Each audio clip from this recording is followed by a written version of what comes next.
नमस्कार स्टूडेंट्स, हम बात करने वाले हैं क्लोज टेस्ट पर जो एसएससी सीजीएल टीयर 1 12 जून 2019 वाले क्वेश्चन पेपर में आ चुका है और इसे हमने किरण पब्लिकेशन से लिया है।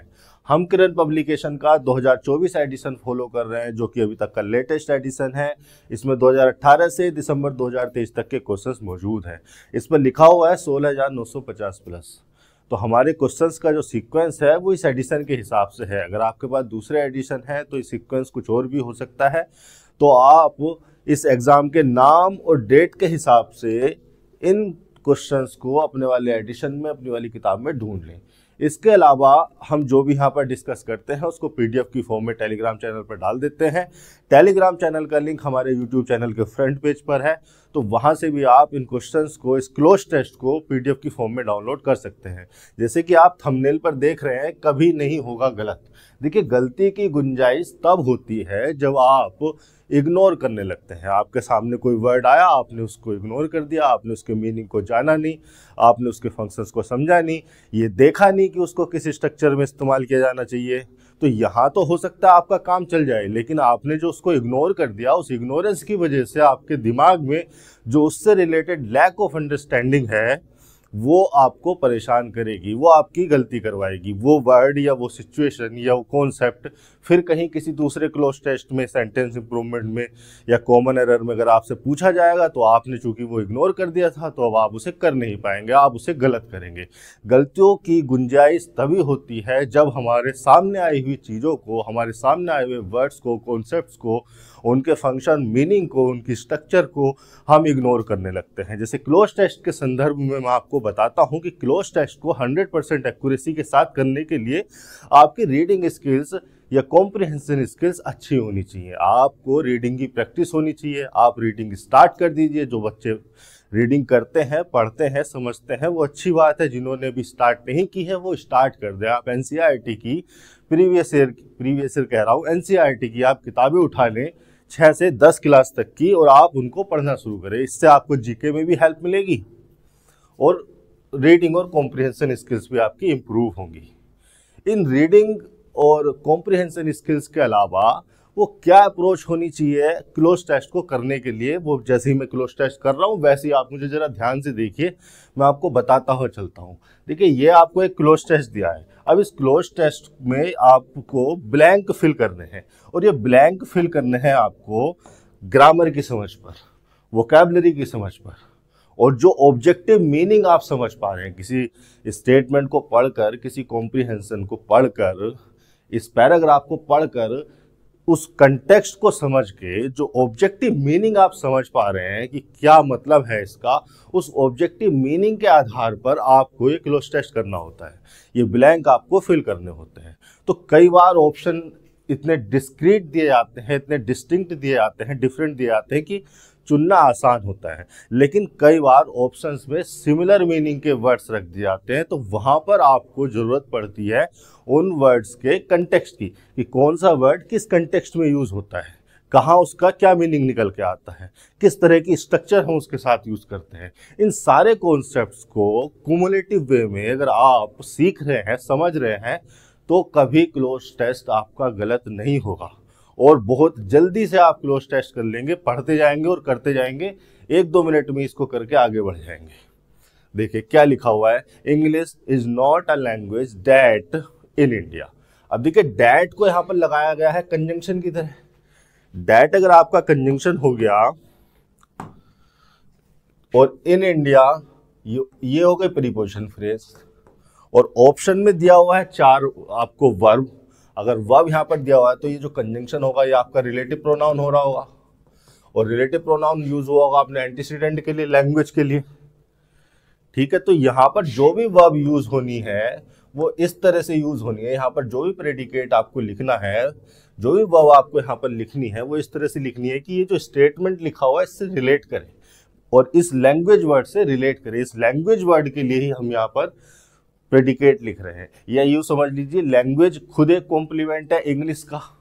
इंग्लिश हमारा सब्जेक्ट था और लिंकिंग वर्ब लगाकर हमने कॉम्प्लीमेंट को लिंक किया था सब्जेक्ट से, तो लैंग्वेज कॉम्प्लीमेंट है इंग्लिश का। तो एक तरीके से जो भी वर्ब हमें यहाँ पर लिखनी है वो इंग्लिश के लिए लिखनी है। अब ये 4 वर्ड यहाँ पर दिए हैं। क्रिएटेड, देखिए क्रिएट का मतलब होता है टू इन्वेंट समथिंग न्यू। जब आप कोई नई चीज बनाते हैं तो उसको क्रिएट करना कहते हैं। ऐसा तो है नहीं कि इंग्लिश को क्रिएट करने की बात की जा रही है इंडिया में, ठीक है, ये तो आउट ऑफ कंटेक्स्ट हो गया। फिर एक वर्ड आया निकल कर आपका, ये आउट ऑफ कंटेक्स्ट हो गया। फिर एक वर्ड आया आपको निकल के डेवलप।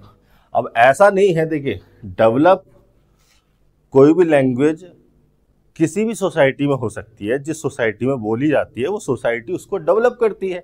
इंग्लिश लैंग्वेज जिन भी कंट्रीज में बोली जाती है वहाँ वो डेवलप होती रहती है। जैसे जैसे लोग बोलते रहते हैं वो शब्दों के उच्चारण को, प्रोनाउंसिएशन को, उनकी स्पेलिंग्स को, उनके यूसेज को अपने हिसाब से बदलते रहते हैं। जैसे कि आपको देखने को मिलेंगे अमेरिकन इंग्लिश में बहुत सारे वर्ड्स की स्पेलिंग यूके वर्जन की जो इंग्लिश है, इंग्लिश का जो यूके वर्जन है, नेटिव वर्जन है, उससे काफ़ी सारे शब्द स्पेलिंग में अलग है, प्रोनाउंसिएशन में भी काफ़ी डिफरेंस है।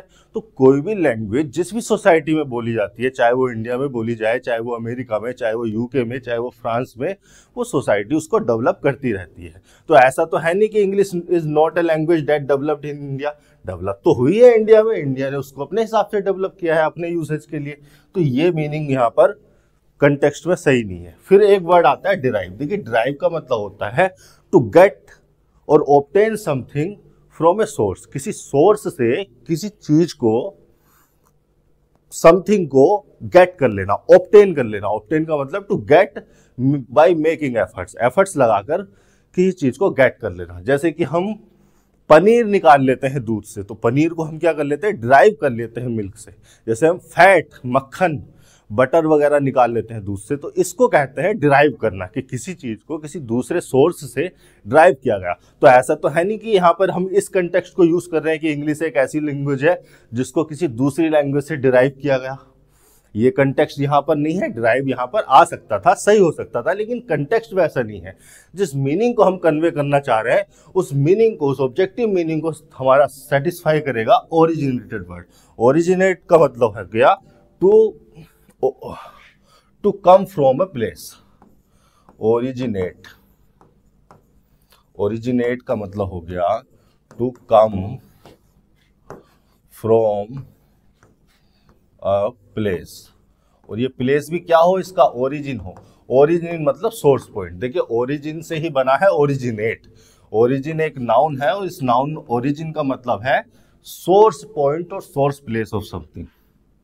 द सोर्स पॉइंट और प्लेस, कोई ऐसा पॉइंट, कोई ऐसा प्लेस जो कि सोर्स हो, उसको हम ओरिजिन कह सकते हैं। तो ओरिजिनेट इसी से बना है। तो ओरिजिनेट का मतलब हो गया किसी सोर्स से आना, किसी सोर्स से बिलोंग करना। ड्राइव का मतलब थोड़ा सा अलग था। ड्राइव का मतलब था किसी और चीज से, किसी अपने काम की चीज को निकाल लेना। जैसे पेट्रोलियम प्रोडक्ट होते हैं वो ड्राइव किए जाते हैं, जो कि क्रूड ऑयल होता है, क्रूड ऑयल से अलग अलग एलपीजी अलग निकाल ली जाती है, डीजल अलग कर लिया जाता है, पेट्रोल अलग किया जा सकता है। तो उनको क्या किया, ड्राइव किया गया उनसे। टू गेट और obtain something from a source. यहां पर सही वर्ड हो जाना चाहिए था आपका ओरिजिनेट, चौथा ऑप्शन।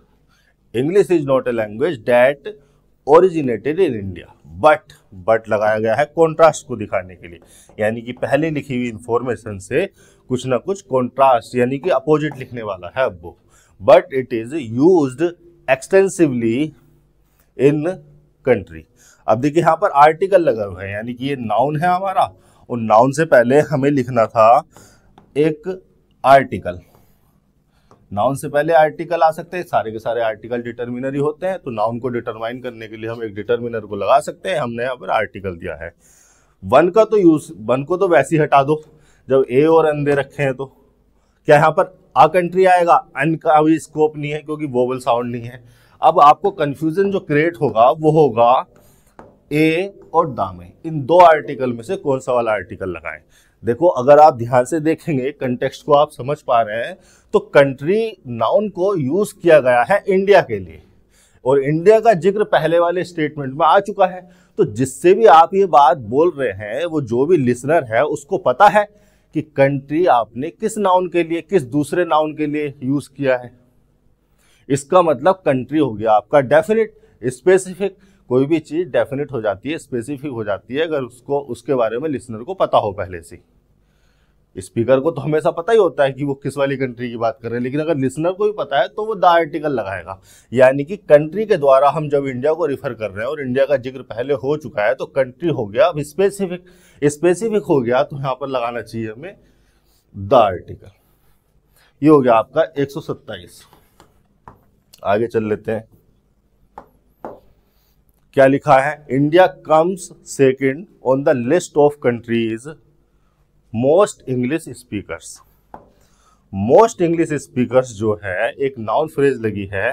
स्पीकर्स हो गया नाउन, इंग्लिश हो गया उसके लिए नाउन मॉडिफायर, एक लैंग्वेज का नाम है, एडजेक्टिव की तरह काम कर रहा है। और ये जो मोस्ट हो गया, ये हो गया एडजेक्टिव स्पीकर्स के लिए। मोस्ट लगा दिया गया बहुत सारी स्पीकर्स को रिफर करने के लिए। ज्यादातर, ऑल, ऑलमोस्ट ऑल को रिफर करता है। मोस्ट इस मीनिंग में ऑलमोस्ट ऑल को रिफर करता है। ये मैं ब्लू कलर से लिख रहा हूं, आपको विजिबल है।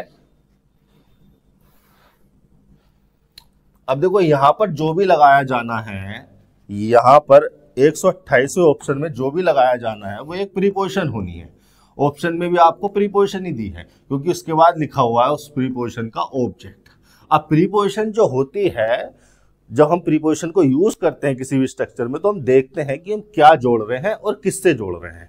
अब देखो यहां पर ये जो प्रीपोजिशन आएगा, ये मोस्ट इंग्लिश स्पीकर्स को कंट्रीज से जोड़ने के लिए आ रहा है। ठीक है, जब हम प्रीपोजिशन चूज करते हैं, जब हमें प्रीपोजिशन सिलेक्ट करना होता है या हमें अपनी स्ट्रक्चर में प्रीपोजिशन का यूज करना है, तो हम प्रीपोजिशन को उसके फंक्शन और मीनिंग के आधार पर लगाते हैं। और फंक्शन और मीनिंग का हमें पता चलेगा ये जानने पर कि हम किस नाउन प्रोनाउन को किस नाउन प्रोनाउन से एक सेंटेंस के किस भाग से जोड़ रहे हैं। एक्चुअली में जो प्रीपोजिशन है वो लगाए जाते हैं अपने बाद लिखे जाने वाले नाउन प्रोनाउन को, जिनको उस प्रीपोजिशन का ऑब्जेक्ट कहा जाता है, सेंटेंस के किसी भाग से जोड़ने के लिए। तो किसको जोड़ना है और किससे जोड़ना है, इसको ध्यान में रखकर ही उस स्पेसिफिक मीनिंग और फंक्शन को कन्वे करने के लिए हमें प्रीपोजिशन लगाना है। अब इन प्रीपोजिशन के फंक्शन जानते हैं आप। फ्रॉम के बारे में मैं आपको बता चुका हूं। फ्रॉम जो प्रीपोजिशन है वो एक सोर्स पॉइंट को रिफर करने के लिए लगाया जाता है। किसी सोर्स पॉइंट को अगर आपने रिफर करना है, कहीं से कोई चीज आई है या ली गई है, तो सोर्स पॉइंट को या सोर्स प्लेस को रिफर करने के लिए फ्रॉम प्रीपोजिशन लगाते हैं। अमंग लगाया जाता है। अब देखिए यहाँ पर सोर्स तो हम रिफर कर नहीं रहे, ऐसे तो कर नहीं रहे कि जो कंट्रीज है इसका सोर्स मोस्ट इंग्लिश स्पीकर्स है, तो ये मीनिंगलेस हो गया। अमंग को लगाया जाता है जब बहुत सारे लोगों के बीच में डिस्ट्रीब्यूशन दिखाना हो किसी चीज का, या किसी शेयरिंग रिलेशनशिप को दिखाना हो कि कुछ शेयर किया जा रहा है। अब ऐसा भी नहीं है कि यहाँ पर कंट्रीज को मोस्ट इंग्लिश स्पीकर्स के बीच में यहाँ पर डिस्ट्रीब्यूट किया जा रहा है या शेयर किया जा रहा है, ये भी आउट ऑफ कंटेक्स्ट वर्ड हो गया। बाय प्रीपोजिशन लगाया जाता है किसी डूअर को रिफर करने के लिए, कोई एक्शन किसने किया उसको रिफर करने के लिए हम बाय प्रीपोजिशन लगा देते हैं। तो ऐसा है नहीं कि कंट्रीज का या ये जो इंडिया यहाँ पर सेकंड आ रहा है इसका डूअर मोस्ट इंग्लिश स्पीकर्स है, ये भी मीनिंगलेस हो गया। यहाँ पर आना चाहिए था विद। और विद प्रीपोजिशन यहाँ पर इसलिए मीनिंगफुल है क्योंकि विद प्रीपोजिशन का मतलब है हैविंग। हैविंग का यहाँ पर सेंस ये निकल के आ रहा है कि हम उन कंट्रीज की बात कर रहे हैं जो कि मोस्ट इंग्लिश स्पीकर्स को हैव करती हैं, कंटेन करती हैं। ठीक है, countries having most English speakers. First country कौन है? फर्स्ट है यूनाइटेड स्टेट्स ऑफ अमेरिका। दूसरे नंबर पे आ गया हमारा प्यारा भारत, जिसमें बहुत ज्यादातर जो है मोस्ट इंग्लिश स्पीकर्स है यहाँ पर। हालांकि जो इंग्लिश है वो उनकी फर्स्ट लैंग्वेज नहीं है। फर्स्ट लैंग्वेज उनकी मदर टंग कुछ भी हो सकती है। सेकेंड लैंग्वेज जो है इंग्लिश प्रीफर की जाती है लगभग सभी स्टेट्स में। आगे देख लेते हैं क्या लिखा हुआ है। 129 के ऑप्शंस ये रहे। क्या है? कोमा लगाया है यहाँ पर, कोमा लगाकर लिखा अल्बीट। अब ये जो वर्ड अल्बीट है ये एक कंजंक्शन है, इसका मतलब होता है ऑल्दो। अगर आप अल्बीट को गूगल पर या किसी भी डिक्शनरी पर डालकर देखोगे तो लिखा हुआ आएगा ऑल्दो। अल्बीट और ऑल्दो एक ही है। अल्बीट को थोड़ा लिटरेरी सेंस में यूज किया जाता है, लिटरेचर वगैरह में अल्बीट को ज्यादा यूज किया जाता है। Albeit not as the first language, यहां पर हमने इसको एडवर्ब की तरह इस्तेमाल कर लिया, not as the first language. वही चीज मैं कह रहा हूं कि मोस्ट इंग्लिश स्पीकर जो है, इंग्लिश को बोलने वाले भारत में बहुत लोग हैं, लेकिन उनकी वो फर्स्ट लैंग्वेज नहीं है।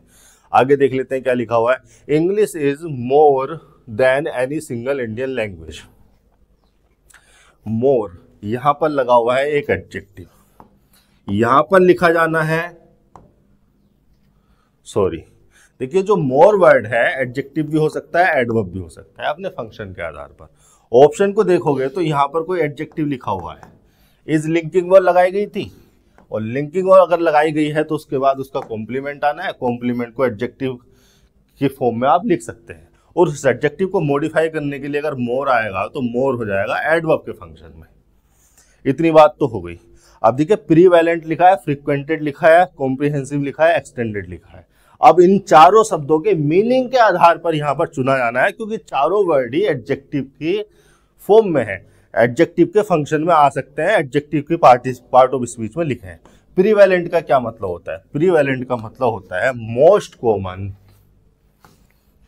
प्रीवैलेंट का मतलब होता है, प्रीवैलेंट एक एडजेक्टिव है, मैं इन चारों के मीनिंग आपको समझा देता हूं, आप उठा के रखना कौन सा वाला आएगा। प्रीवैलेंट का मतलब होता है मोस्ट कॉमन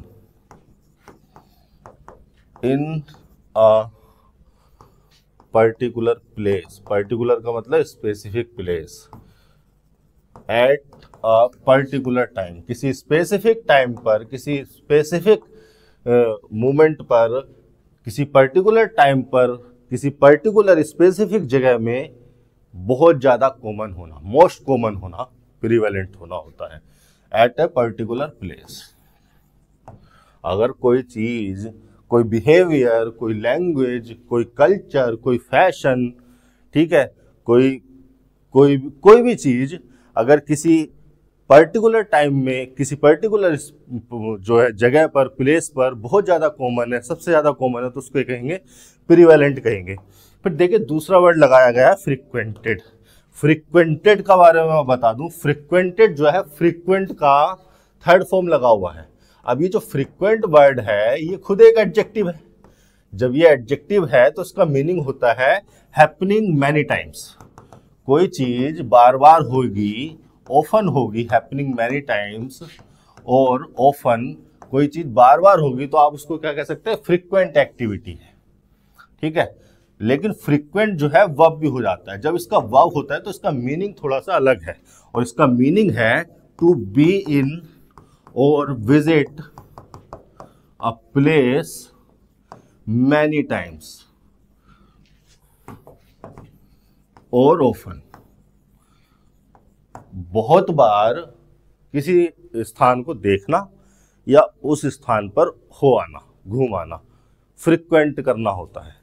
अब फ्रीक्वेंट में अगर ईडी लगाया गया है, फ्रीक्वेंटेड बनाया गया है, तो निश्चित तौर पर इस फ्रीक्वेंट को वर्ब के फॉर्म में, वर्ब के मीनिंग में इस्तेमाल किया गया होगा। अगर हम वर्ब की थर्ड फॉर्म वहां पर लगा रहे हैं तो इसका मतलब यहाँ जो फ्रीक्वेंट हमने यूज किया है वो ये वाले मीनिंग में, ये वाले फंक्शन में यूज किया है, और इस वाले मीनिंग में और इस वाले फंक्शन में फ्रीक्वेंट का मतलब होता है to visit a place many times. अब ऐसा तो है नहीं कि हम इंग्लिश को, लैंग्वेज को विजिट करने की बात कर रहे हैं, इंग्लिश कोई प्लेस है और उसको बार बार विजिट किया जा रहा है, ये तो मीनिंगलेस हो गया। ये वाला जो शब्द है फ्रीक्वेंटेड, ये मीनिंगलेस हो गया, इसको हटा दो। कॉम्प्रिहेंसिव। कॉम्प्रिहेंसिव का मतलब होता है कंप्लीट और including everything that is relevant to the subject. जिस भी सब्जेक्ट के बारे में आप बात कर रहे हैं, जो भी टॉपिक आपका चल रहा है, जिस पर भी चर्चा हो रही है, उससे रिलेटेड अगर सब कुछ आपने किसी चीज में इंक्लूड कर दिया तो आप उसको कॉम्प्रिहेंसिव कह सकते हैं। जैसे एग्जाम्पल के तौर पर मैं लिखूं यहां पर कॉम्प्रिहेंसिव लेक्चर, मैंने लिखा कॉम्प्रिहेंसिव लेक्चर। लेक्चर हो गया नाउन और कॉम्प्रिहेंसिव हो गया इसके लिए एडजेक्टिव। तो अगर मेरा लेक्चर ऐसा है, मेरे लेक्चर का सब्जेक्ट क्या है? इंग्लिश, इंग्लिश ही पढ़ाता हूं मैं, तो अगर कोई मेरा लेक्चर ऐसा है जिसमें मैं इंग्लिश से रिलेटेड सारी बातें बता दूं, सारी बातें समझा दूं, तो उस लेक्चर को कहा जाएगा कॉम्प्रिहेंसिव लेक्चर। तो कॉम्प्रिहेंसिव का मतलब यहां से निकल के आता है कंप्लीट और इंक्लूडिंग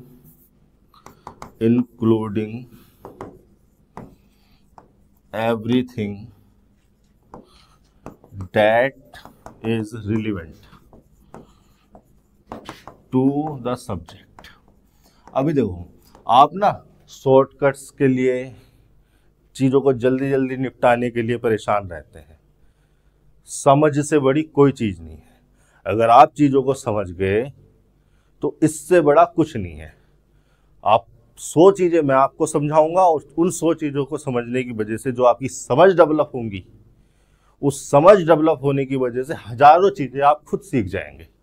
ये होता है समझने का चमत्कार। फिर एक, अब देखो यहाँ पर क्या कॉम्प्रिहेंसिव वर्ड को यूज़ किया जा सकता है? क्या हम इंग्लिश को मोर कॉम्प्रिहेंसिव बता रहे हैं इंडिया की दूसरी लैंग्वेज से? हम यहाँ पर देन प्रीपोजिशन लगाकर कंपैरिजन कर रहे हैं, एनी सिंगल इंडियन लैंग्वेज, मतलब किसी इंडिया की दूसरी लैंग्वेज से। तो क्या हम इंग्लिश को मोर कॉम्प्रिहेंसिव बता रहे हैं? इंग्लिश ज़्यादा कॉम्प्रिहेंसिव है, इंग्लिश में सभी कुछ इंक्लूड है, और इंडिया की किसी दूसरी लैंग्वेज में उतना इंक्लूजन नहीं है, उतनी कंप्लीट वो नहीं है।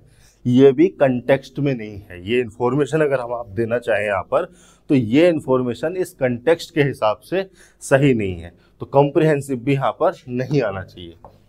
कॉम्प्रिहेंसिव सही एडजेक्टिव यहाँ पर नहीं होगा, मीनिंगलेस हो जाएगा स्टेटमेंट, मीनिंग कंटेक्स्ट के बाहर चला जाएगा। एक्सटेंडेड वर्ड आना चाहिए। देखिए, एक्सटेंड का मतलब होता है टू मेक समथिंग लॉन्गर और लार्जर, किसी को लंबा कर देना या किसी को बड़ा कर देना।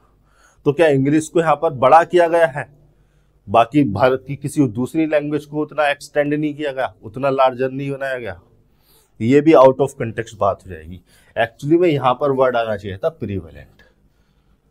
जो पहले इंफॉर्मेशन दी गई है कि मोस्ट इंग्लिश स्पीकर्स जो है उसकी लिस्ट में इंडिया दूसरे नंबर पर आता है, उसी इंफॉर्मेशन को फर्दर और अच्छे से बताया गया कि English is more prevalent than any single Indian language, यानी कि इंग्लिश इज मोर कॉमन।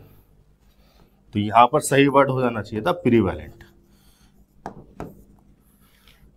उसके बाद देख लेते हैं 130। It has manage to blank दिया हुआ है द एंटायर वर्ड। अब देखो यहां पर ये जो टू लगा है, प्रीपोजिशन तो टू है नहीं, यहां पर ये 2+V1 लगा हुआ है। इन्फिनेटिव की स्ट्रक्चर का इस्तेमाल किया गया है, और इन्फिनेटिव में भी ये जो वर्ब होगी, एक ऐसी वर्ब होगी जो कि ट्रांजिटिव नेचर की होनी चाहिए, क्योंकि इसके बाद इसका ऑब्जेक्ट लगा हुआ है। ठीक है, तो वर्ब होनी चाहिए, ट्रांजिटिव नेचर की होनी चाहिए, और कोई ऐसी वर्ब होनी चाहिए जो इस कंटेक्स्ट में मीनिंगफुल हो। Saturate, invade, persuade, pervade. देखिए, सैचुरेट का मतलब होता है to fill something so completely that there is no scope of further addition. किसी चीज को इस प्रकार से पूरे तरह से भर देना कि अब उसमें फर्दर कुछ और ना भरा जा सके, फर्दर कुछ और ऐड ना किया जा सके। मैं आपको कंटेनर दूं, एक बाल्टी दूं आपको, और आपने उस बाल्टी को पूरा ऊपर तक भर दिया, उसमें अब एक बूंद की भी जगह नहीं है, तो आपने क्या कर दिया? उसको सैचुरेट कर दिया। ये फिजिकल सेंस में मैंने सैचुरेट को यूज कर लिया। आप मेटाफोरिकल सेंस में, एब्स्ट्रैक्ट सेंस में भी सैचुरेट को यूज कर सकते हैं। मैं मीनिंग यहां पर लिखवा देता हूं, आपके काम आएगा। सैचुरेट का मतलब होता है to fill something so completely that there is no scope of further addition। फिर एक दूसरा वर्ड क्या है आपका? दूसरा वर्ड है इन्वेड। इन्वेड का मतलब होता है to forcefully enter a country with many soldiers to control its territory। कुछ सैनिक लेकर, अपने साथ कुछ सोल्जर लेकर किसी देश की सीमा में घुस जाना, उसको कंट्रोल करने के लिए, उसको कब्जाने के लिए, ये होता है इन्वेड। इन्वेड से बना है इन्वेजन। इन्वेड का मतलब हो जाएगा to forcefully enter someone's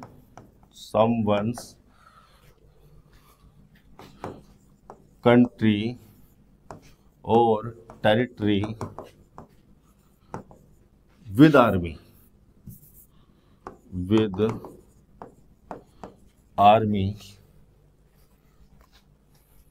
या विद सोल्जर्स लिख देता हूं, soldiers to control its territory, कब्जा करने के लिए सैनिक लेकर किसी के देश में, क्षेत्र में घुस जाना। तो क्या इन्वेड करने की बात की जा रही है? इंग्लिश ने इन्वेड कर दिया है पूरे एंटायर वर्ल्ड को, इंग्लिश सोल्जर्स लेके गई और इन्वेड कर दिया? नहीं, ये भी यहां पर मीनिंगलेस हो जाएगा। परसुएड, परसुएड का मतलब होता है to make someone do something by giving good reasons. आप अपने दोस्त के पास गए, आपने कुछ एक दो बढ़िया तौर तरीके उसको समझाए, रीजन दिए बढ़िया बढ़िया कि यार ऐसा कर और इसलिए कर, और वो आपकी बात को मान गया, तो आपने क्या कर दिया? उसको परसुएट कर दिया। परसुएट से ही नाउन बन जाता है परसुएशन। परसुएड, परसुएड वर्ब है, उसका मतलब होता है to make someone do something, to make someone to do something by giving good reasons. फिर एक फोर्थ ऑप्शन है आपका, तो यहां पर ऐसा तो कुछ है नहीं कि इंग्लिश ने किसी को परसुएट कर दिया है, मीनिंगलेस हो जाएगा। यहां पर फोर्थ ऑप्शन है परवेड, यही सही होना है। इसका मीनिंग जरा जान लीजिए, समझ लीजिए कि परवेड वर्ब को यहां पर क्यों लगा सकते हैं हम।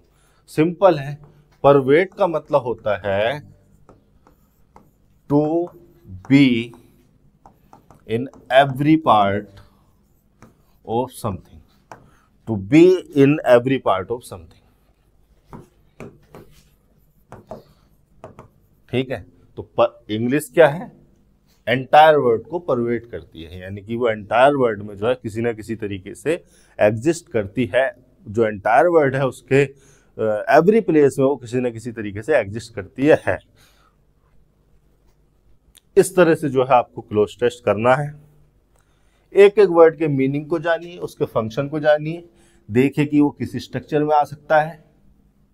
अपनी रीडिंग स्किल्स को इंप्रूव कीजिए, कॉम्प्रिहेंशन स्किल्स को इंप्रूव कीजिए। इसी तरह से जो है कुछ क्लोज टेस्ट की प्रैक्टिस कीजिए। जब आप बहुत ज़्यादा प्रैक्टिस कर लेंगे, अच्छे लेवल पर आपकी प्रैक्टिस हो जाएगी, तो आपका टाइम भी रिड्यूस हो जाएगा। फटाफट आप जो है चीज़ों को करते हुए जाएंगे और विद इन टाइम से पहले ही आप अपने क्वेश्चन पेपर को 100% एक्यूरेसी के साथ करके आएंगे। इसी तरह से अपने प्रैक्टिस को और अपनी तैयारी को जो है जारी रखिए। आज के सेशन में इतना ही, धन्यवाद।